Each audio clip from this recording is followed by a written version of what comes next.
प्रणाम। और नमस्ते प्रणाम। ये हमारी बहन है शिल्पी, और आप सबकी चहेती सिंगर, जो कि दुनिया में हमेशा ये टॉप पे रहती है। और हमारी शुभकामना है, पूरी भोजपुरी समाज की आशीर्वाद है इसके ऊपर, जे ये पूरी दुनिया में अपने भोजपुरी का नाम रोशन कर रही है। शिल्पी और बेहतर से बेहतर चीज़ें आप सबके बीच में शिल्पी राज एंटरटेनमेंट के द्वारा आप सबको देंगी।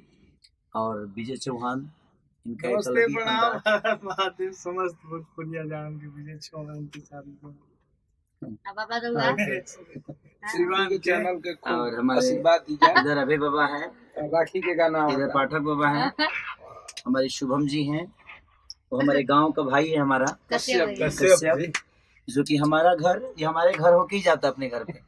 तो अब हमारे गांव से, हमारे घर से इसका घर दिखता है।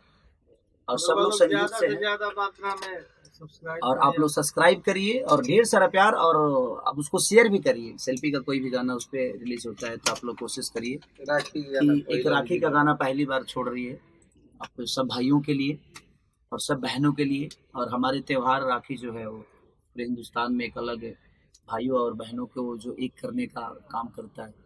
तो ढेर सारी शुभकामना सेल्फी राज एंटरटेनमेंट को। आप सबकी प्यार की जरूरत है, तो प्लीज आप प्यार और आशीर्वाद दीजिए। जय माता दी।